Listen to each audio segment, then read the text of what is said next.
Hello fellow writers and readers, this is your host Lavinia and happy holidays. So today's video is going to consist of chapter 3 of Snowblinds by Cassie Miles, and like always the link for the book will be in the description below, so if you don't have the book yet, you're welcome to go check it out on Amazon, and if you do have it, just read with me because I'm pretty sure there's gonna be some pronunciation mistakes. So grab yourself a cup of tea or coffee and join me.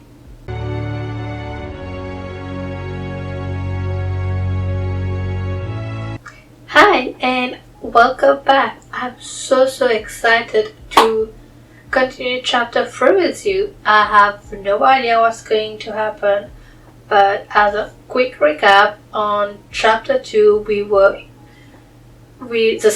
the scene was set as to that Sasha and the main character came together to try to find the dead body, but they couldn't find the dead body yet. But the sheriff believed her somehow. He's still on the edge, kind of believing her but not believing her. And they were in the hotel trying to find the body. So let's see what happened next. I'm pretty sure that they're not gonna find the body yet, but let the search continue. Chapter 3. Frustrated by the lack of evidence, Brady wished he had other officers he could deploy to search, but he knew that calling for backup would be an exercise in futility. For one thing, the sheriff's department was understaffed, with enough barely deputies to cover the bases. For another, the sheriff himself was a practical man who wouldn't be inclined to launch a widespread manhunt based on nothing more than Sasha's allegation. Brady hadn't even called in to report the possible crime. Until he had something solid, he was better off on his own.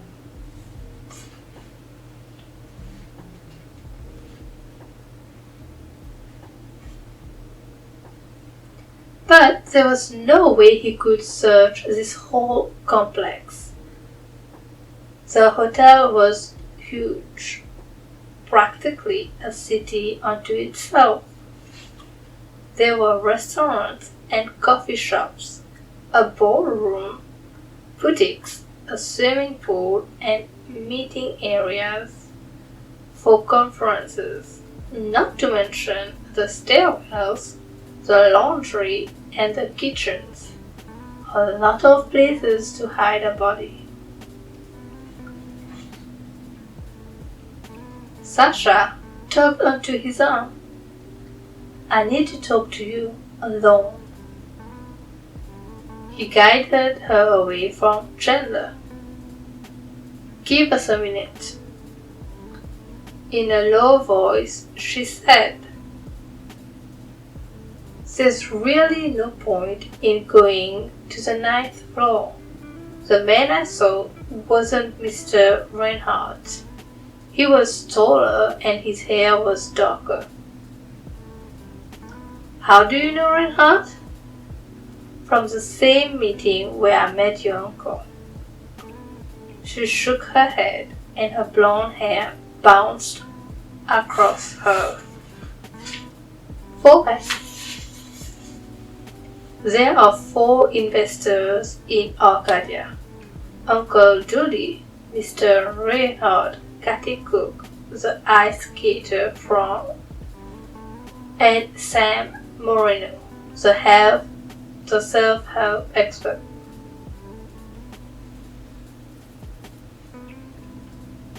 He nodded. "Okay. Mr. Reinhard isn't what you'd call a patient man. He's going to hate having us knocking on his door." Brady didn't much care what Reinhard thought. What are you saying?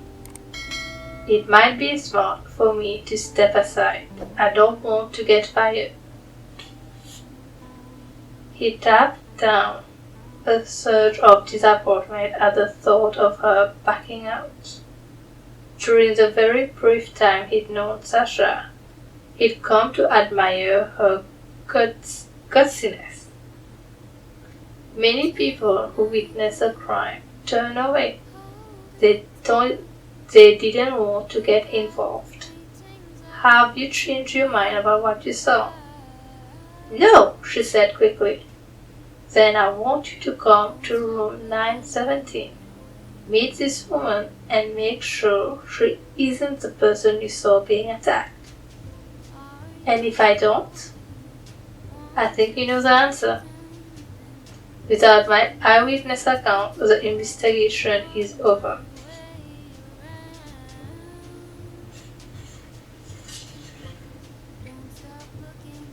That's right. He had no blood, no murder weapon, and no body. His only evidence that a crime had been committed was the lingering aroma of Chinese food in an otherwise spotless room. A few hours ago, she said, everything in my life seemed perfect and happy. That's all I really want, to be happy. Is that asking too much? He didn't answer. He didn't need to. She understood what was at stake. As she considered the options, her eyes took on a depth that seemed incongruous with a face that was designed for smiling and laughter. It's your decision, he said. I've always believed that life isn't random. I don't know why, but there was some reason why I was looking into that room at that particular moment. She lifted her chin and met his gaze. I have to see this room. I'll come with you. She was tougher than she looked. Behind the fluffy hair and the big blue eyes that could melt a man's heart was a core of strength. He liked what he saw inside her. After this was over, he wanted to get to know her better and find out what made her tick. Not the most professional behavior, but he hadn't been so drawn to a woman in a long time. Now, we can see that spicing up here. I like that detail. Even though, it's kind of quick. I like the tension usually in my stories, but still it's good so far. I would say it's good. Now moving on. Chandler rushed towards him. Accompanying him was a solidly built man with a military haircut. He wore heavy boots, a sweater, and a brown leather bomber jacket. Got no idea what a bomber jacket is. Actually, I think it's pronounced bomber jacket. Still no idea what that is. If you do know, comment below, let me know. Okay. Now, though he had a pronounced limp, his approach lacked the nervousness that fluttered around the hotel manager like a rumble of hyperactive butterfly. I'm Grant Jacobson, the head of Gateway Security, held out his hand. Chandler says there was some kind of assault here.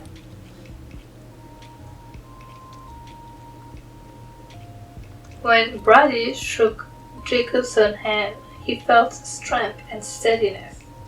No tremors from this guy. He was cool.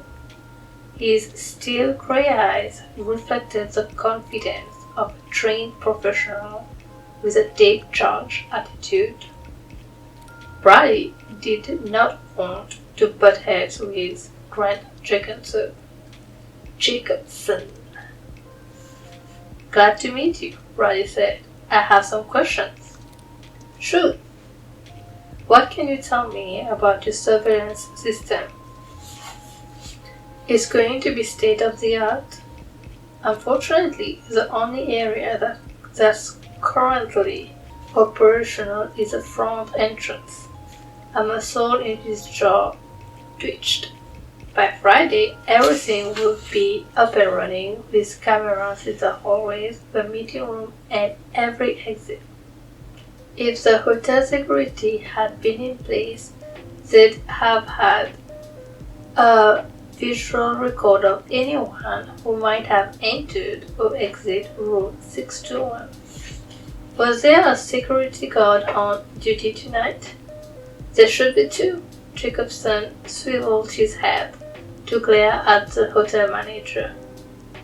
When law enforcement arrived on the scene, those men should have been notified. Chandler exhaled a ragged sigh. I contacted you instead. Apparently, we have some glitches in our communication. Jacobson looked toward Sasha. And you are? A witness, she said. Sasha Campbell. It's a pleasure to meet you, Sasha. When he returned her friendly grin, it was clear that he liked what he saw. And what did you witness? Wanting to stay in control of the conversation, Brady stepped in. We have reason to believe that a woman was attacked in her room. Right now, we are on our way to see someone fitting her description. Where? Room 917. Reinhard's suit, Jacobson said. I'll come with you. With a tear's nod, Brady agreed. He could feel the rain slipping from his grasp as Grant Jacobson asserted his authority. The head of security was accustomed to giving orders. Probably got his security training in the military, where he had climbed the ranks. But this was a real ball, and Brady was the one wearing the badge. Respect the badge, that's what he's saying here. Jacobson dismissed the hotel manager, who was all too happy to step aside as they boarded the elevator. The door closed and Jacobson asked, "Where did the assault take place?" "One of the suites on the 6th floor," Brady said. "I assume you've already been to that suite?" "We have, and we didn't find anything." "What about the Chinese?" Sasha peeped up. He shot her a look that he hoped would say, "Please don't try to help me." "Chinese?" Jacobson raised an eyebrow. Brady jumped in with another question. "What can you tell me about the key card system?" "Why do you ask?" "No one was registered to stay in that room." "And you're wondering how they could get access," Jacobson said. "The hotel has only been open a week on a limited basis, which means the new employees are being trained on all the system. In the confusion, someone could have run an extra key for a room." "You're suggesting that one of the employees went in the suit?" "It's possible." Jacobson shifted his weight, subtly moving closer to Sasha. He looked down at her. "Are you staying at the hotel?" "I'm in a corporate condo," she said. "I work for the Denver law firm that's handling the Arcadia ski resort business." "Interesting." His thin lips pursed. "How did you happen to witness something on the 6th floor?" Before Brady could stop her, Sasha blurted, "Binoculars." even more interesting. He hit a button on the elevator control panel, and they stopped their way upward ascent. The three of them were suspended in a square box of chrome and polished mirrors. They were trapped. Jacobson growled. "Do you want to tell me what the hell is going on?" "But it's business," Brady asserted. "I don't owe you an explanation." For a long 5 seconds they stood and stared at each other. Their showdown could have gone on for much longer, but Brady wasn't all that interested in proving he was top dog. He had a job to do, and his number one concern was finding a victim who might be bleeding to death. So his instinct was to play his card close to his vest. He needed help. He'd be a fool not to take advantage of Jacobson's experience in hotel security. "Here's what happened," Brady said. "Miss Campbell happened to be looking into the suit. She saw a man and a woman having dinner." "With chopsticks," Sasha said. Brady continued. "There was an argument. Miss Campbell didn't see the actual attack, but there was blood on the woman's chest. She collapsed. The man caught her before she hit the floor." "A possible murder," Jacobson said. When he straightened his posture, he favored his left leg. "How can I help, Deputy?" Ever since they got to the hotel, Brady had been moving fast and not paying a lot of attention to standard procedure. At the very least, he should have tipped off the room as a crime scene. There was enough to think about without Sasha distracting him. "You mentioned that you had 2 men outside. I'd appreciate if you could post one of them outside of 621 until we have a chance to process the scene for fingerprint or other forensic evidence." "Consider it done." Jacobson pulled a cell phone from the pocket of his leather jacket and punched in a number. While it was ringing, he asked, "What else?" "I want to check the surveillance tape from the front entrance," Brady said. "No problem." Jacobson held up his hand as he spoke into the phone and issued an order to one of his security men. As soon as he disconnected the call, he turned to Brady again. "Anything else?" "Where's the closest place to get Chinese food?" "Don't know, but that's a good question for a concierge on the 9th floor." He pushed a button on the elevator panel and they started moving again. "Now I have a request for you. I'd like to do most of the talking with Reinhard." "Why's that?" Jacobson's brow furrowed. "Because this is his fault."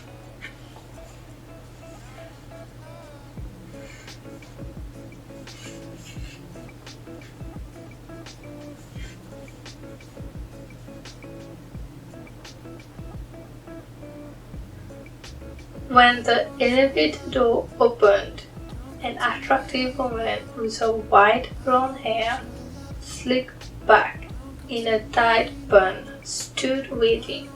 Sasha's friendly smile was met with a flaring of the nostrils that suggested the woman had just poked her nose into a carton of sour milk.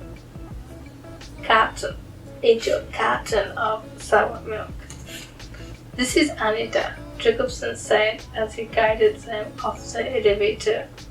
"A top-notch concierge. She's been in Arcadia for less than a week, and I bet she knows more about the area than you do, Deputy." His compliment caused Anita to soar. but only slightly. Her voice dripped with disdain. Mr. Chandler said you want to see Mr. Reinhard, but I'm afraid that will not be possible. Mr. Reinhard asked to not be disturbed.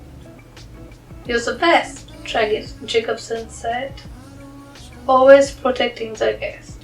Always operating with discretion. But this is a police matter. Can't it wait until tomorrow? I'm afraid not, Jacobson said. Brady showed his badge. We'll see him now. Anita stared at one man and then the other as though she was considering further resistance. Changing her mind, she pivoted, led the way to the door of room 917 and tapped. Mr. Reinhard, there's someone to see you.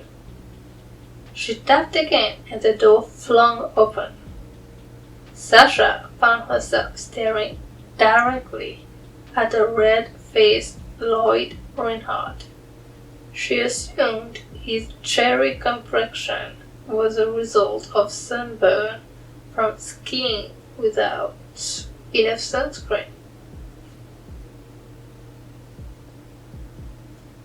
I didn't know you could get sunburn from skiing, but I've never skied, so there's that. The circle around his eyes, where his goggles had been, were white, like his buzz cut hair. The effect would have been comical if his dark eyes hadn't been so angry. His face resembled a devil's mask, and he was glaring directly at her.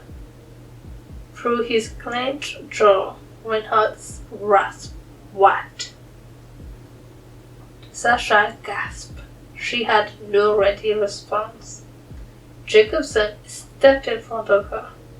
We had a conversation last week, and I warned you that the hotel shouldn't open for business until I had all security measures in place.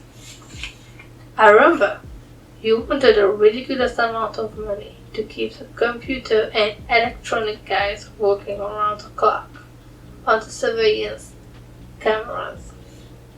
And you turned me down, Jacobson said. Now we have a serious situation. I hope you're not interrupting my evening to talk business, he said. How serious? Murder, Jacobson said. Reinhard narrowed his eyes to slits. With his right hand resting on the edge of the door and his left holding the opposite frame, his body formed a barrier across the entrance to his room. The white snowflake pattern on his black sweater stood out like a barbed wire fence. I want an explanation. May we come in? Jacobson asked. Reinhard glanced over his shoulder. It seemed to Sasha that he was hiding something or someone inside the room. He wasn't having an affair because, as far as she knew, he wasn't married. But what if the dark-haired lady was somebody else's wife? Or what if she was a victim lying on the carpet, bleeding to death? Sasha cringed inside. Nothing good could come of this. Reinhard stepped aside and they entered. The luxury suite on the concierge level had more square footage than her apartment in Denver. The sofas and chairs were upholstered in blue silk and beige suede. There was a marble-top dining table with seating for 8. In the kitchen area, a tall woman with long black hair stepped out from behind the counter. She wore white slacks and white cashmere sweater that contrasted with her healthy tan.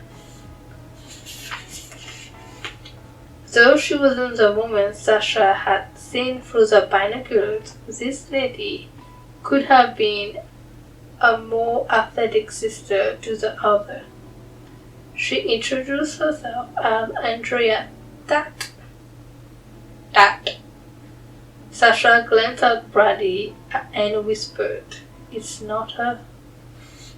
The conversation between Reinhard and Jacobson grew more heated by the moment. Jacobson had advised against opening until all the security measures were in place and his staff was adequately trained. He blamed Reinhard for everything. For his part, Reinhard was furious that someone dared to be murdered in his hotel. Okay, someone dared to be murdered in his hotel. That's all he's worried about. That's okay. Reinhard turned away from Jacobson and focused on her. "I need to speak with Damien as soon as possible. There are liabilities problems to consider." "Yes, sir." She hadn't even considered the legal issues. "Who was killed?" Sasha froze. Her lips parted, but nothing came out. She couldn't exactly say that a murder had been committed. Nor did she have a name. And she was reluctant to point to the sleek black-haired woman and see the victim looked a lot like her. Brady spoke for her. "I can't give you a name." Reinhard whipped around to face him. "By publicity, people need to get on top of the situation right away. The grand opening is Saturday. Who the hell got killed?" "We don't know," Brady said, "because we haven't found the body." Though it didn't seem possible, Reinhard's face turned a deeper shade of red. He punched the air with a fist. "A murder without a body. That's no murder at all. What kind of sick game are you people playing?" Panic crawled around Sasha's throat like a hangman's noose. She wanted to speak up and defend herself, but how? What could she say? Jacobson sat in one of the tastefully upholstered chairs and took an orange from the welcome basket. He gestured toward the sofa. "Have a seat, Reinhard. I'll explain everything." While Reinhard circled the glass coffee table and lowered himself onto the sofa, Brady took her arm. "We'll be going." "Wait for me outside," Jacobson said. They made a hasty retreat. As soon as the door to Reinhard's hood closed behind her, Sasha inhaled a huge gulp of air. It felt as if she'd been holding her breath the whole time she'd been in that suit. She shook her head and groaned. "You look pale," Brady said. "Are you okay?" "I'm in so much trouble." "You did the right thing," he reassured her. That wasn't much consolation if she ended up getting fired. Reinhard had said that she needed to contact Damien, and she knew that was true. She wanted to be able to tell him something positive. "Is there anything else we can do?" "I've got an idea." He crossed the lounge to the concierge desk, where Anita sat with her arm folded below her breast and a smug expression on her face. "I warned you," she said. "Mr. Reinhard doesn't like to be interrupted." Jacobson said, "You know this area better than anyone." "It's my job," she said coldly. "If I wanted Chinese food, where would I go?" "There's a sushi bar scheduled to open next month. Right now, none of the hotel restaurants serve Asian cuisine. And I'm sure you know that the hotel diners specialize in burgers, pizza, and all things fried." Sasha walked up beside him. Her legs were wobbly, but she recovered enough to understand what was going on. Anita was acting like a brat, as payback for them not listening to her earlier. The concierge would be in no mood to have. The best way to get through her was to be even snottier than she was. "She's a nurse," Sasha said, not looking at Anita. "She's not as good at her job as she thinks she is." "I beg your pardon?" "Well, it's true." Sasha flipped her hair like a mean girl. "If one of the people up here on the concierge level requested mushupo, you'd just have to tell them to suck an egg." "For your information, Missy, I've been providing gluten-free Asian food fried in coconut oil for a guest and his entourage since last Saturday. One of the chefs is a Golden Lear restaurant on the first floor of the hotel. Cooks up a special batch. I had it tonight myself." "Who's the guest?" Brady asked. "Sam Marino, the famous self-help guru.